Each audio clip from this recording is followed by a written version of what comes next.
Good morning students. आप लोग कैसे हो? पता नहीं इस लॉकडाउन में आप लोग क्या कर रहे हो, पढ़ाई वढ़ाई कर रहे हो कि नहीं। हम लोग तो मेहनत करते जा रहे हैं।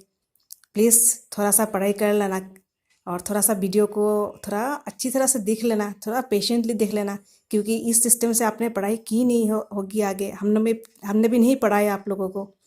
ये न्यू सिस्टम है जो हम लोगों ने शुरू किया because of lockdown problems. So please patiently आप भी करना। हम लोग भी बहुत पेशेंटली वीडियो को बना रहे हैं, बहुत मेहनत कर रहे हैं। प्लीज़ आप भी थोड़ा सा मेहनत कर लो, थोड़ा सा पढ़ लिया करो। इस रमज़ान मंथ में थोड़ा प्रॉब्लम होता है, फिर भी प्लीज़ थोड़ा सा कर लेना। ओके। हम आज थोड़ा नया और एक पर्सन की तरफ जा रहे हैं। The other day I have already started a new lesson, new chapter, that is end of bipolarity. End end of bipolarity में हम लोगों ने पढ़ा कि after the disintegration of USSR in 1991, what are the consequences, what are the things that happened in the USSR portion, the east communist zone. And in that portion हम लोगों ने एक पढ़ा Berlin wall, how the communist and capitalist zone was divided into like East Berlin and West Berlin, East Germany and West Germany. And again in 1990 they were unified into one, and now today Germany is a capitalist country with some socialism policies. अच्छा, आज हम जाएंगे और एक portion की तरफ, that is formation of USSR after 1917. How did USSR came into being after 1917. इसको हम लोग जब शुरू करेंगे, that is the first thing that happened in that zone is the Russian revolution और Bolshevik revolution. Actually pol science जो है, pol science थोड़ा सा लिंक होता है हिस्ट्री के साथ, और हमारा हिस्ट्री जब होता है तभी पोल साइंस का बहुत सारा सिस्टम, गवर्नमेंटल सिस्टम शुरू होता है. तो इसमें भी कुछ ऐसा ही हुआ था. Now what is the Russian revolution.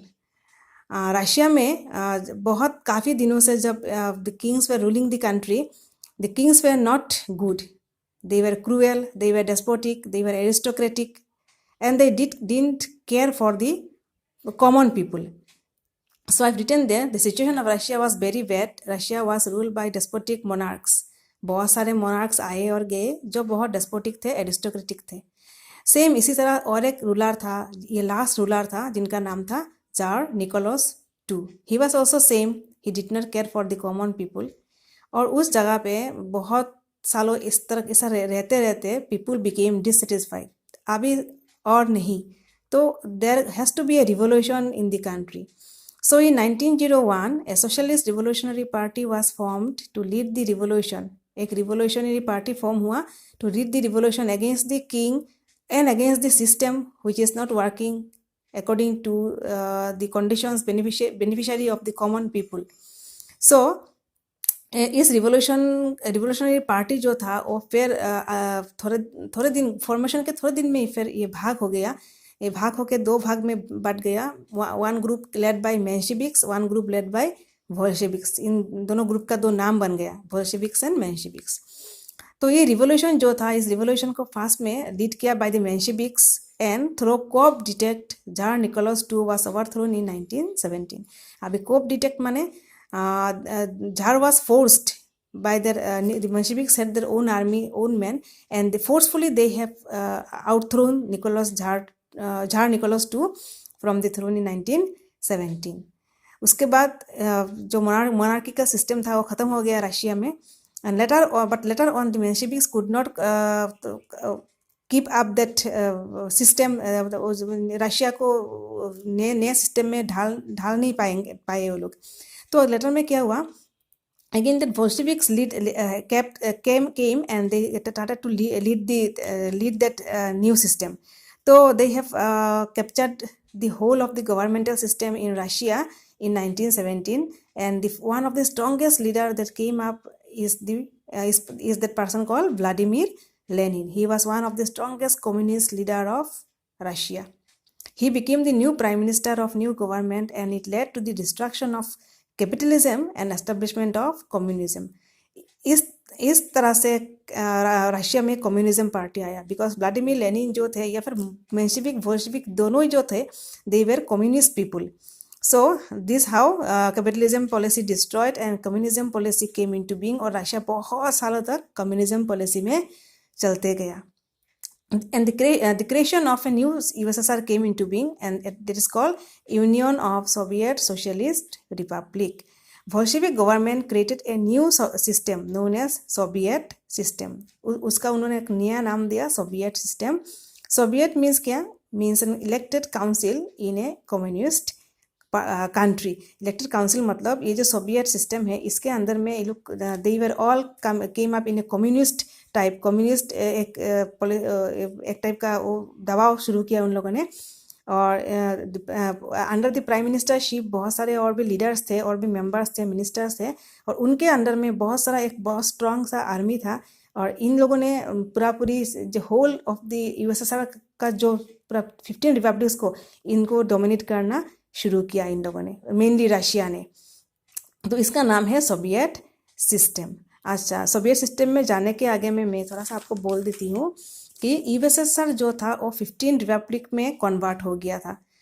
After after 1917 धीरे धीरे ये बहुत सारा कम्युनिस्ट 15 रिपब्लिक में आ गया and all were communist states.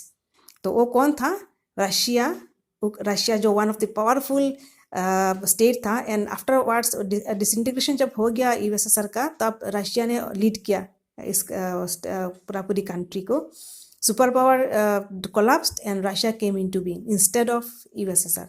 अच्छा, Russia, Ukraine, Georgia, Belorussia, Uzbekistan, Armenia, Moldova, Turkmenistan, Kazakhstan, Azerbaijan, Kazakhstan, Latvia, Lithuania, Kazakhstan, Estonia. They were the 15 republics of Russia that time.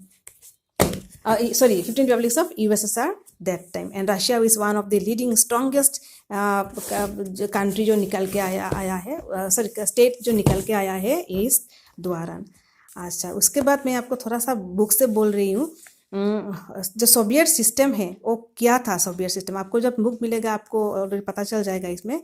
तो इस सोवियत सिस्टम में क्या है now आप थोड़ा सा देखो.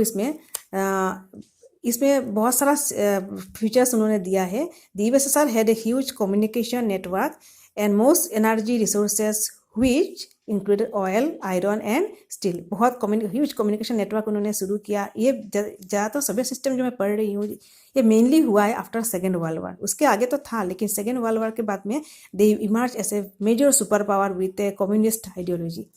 मोस्ट एनर्जी रिसोर्सेस उन्होंने शुरू किया, बहुत सारा इंडस्ट्री शुरू किया, iron, oil, iron and steel ये सब कुछ मैन्युफैक्चरिंग किया शुरू किया इन लोगों ने. बहुत सारा जगह को रिसोर्सेस को यूटिलाइज किया इन लोगों ने.